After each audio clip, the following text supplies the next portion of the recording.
ദൈവനാമത്തിന് മഹത്വം ഉണ്ടായിരിക്കട്ടെ. മാവേലിക്കര മർത്തം സഖ്യം ഈ വർഷം ക്രിസ്മസ് നാളിൽ വചനം പങ്കുവയ്ക്കുവാനായി എനിക്കും ഇങ്ങനൊരു അവസരം ലഭിച്ച ദൈവത്തിന് ഞാൻ നന്ദി പറയുന്നു. നന്മയുടെയും സ്നേഹത്തിന്റെയും സന്തോഷത്തിന്റെയും സന്താപത്തിന്റെയും സന്ദേശം വിളിച്ചോതി വീണ്ടും ഒരു ക്രിസ്മസ് ആഗമനം.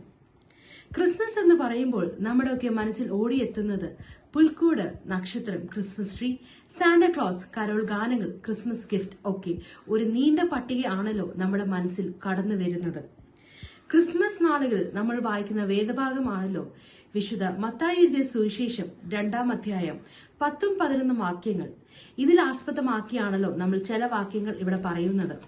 ക്രിസ്തു ജനിച്ചതിന്റെ അടയാളമായി വിദ്വാൻമാർ ആകാശത്ത് നക്ഷത്രം ഉദിച്ചു കണ്ടു. ഈ നക്ഷത്രം നോക്കി യാത്ര തിരിച്ച് ബേത്ലഹേമിൽ ചെന്ന് ശിശുവിനെ കണ്ട് നമസ്കരിച്ചു. ഒന്നാമതായി യേശുവിലേക്കുള്ള വഴികാട്ടിയായി മാറുന്നത് ഒരു നക്ഷത്രമാണ്. മറ്റുള്ളവരെ നന്മയിലേക്ക് നയിക്കുന്ന ഒരു നക്ഷത്രമായി തീരണം നാം. രണ്ടാമതായി യേശു ജനിച്ചത് ഒരു പുൽക്കൂടിലാണ്. നമ്മുടെ ഭവനങ്ങളും നമ്മുടെ ജീവിതവും ഒരു പുൽക്കൂടായി മാറണം. യേശു ജനിക്കുന്നത് നമ്മുടെ ഭവനങ്ങളിലാണ്. ഇരുളിനെ മാറ്റുമ്പോൾ ആണ് വെളിച്ചം പ്രകാശിക്കുന്നത്.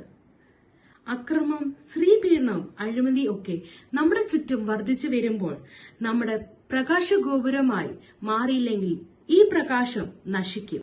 നല്ലൊരു പുൽക്കൂട് ഒരുക്കി പ്രകാശം പകരുന്നതിനു വേണ്ടി ഈ വർഷം ക്രിസ്മസ് മൂലം എല്ലാവർക്കും ഇടയുണ്ടാവട്ടെ എന്ന് ആശംസിച്ചു എല്ലാവർക്കും നല്ലൊരു ക്രിസ്മസ് നേരുന്നു. ദൈവം നമ്മെ എല്ലാരെയും അനുഗ്രഹിക്കട്ടെ.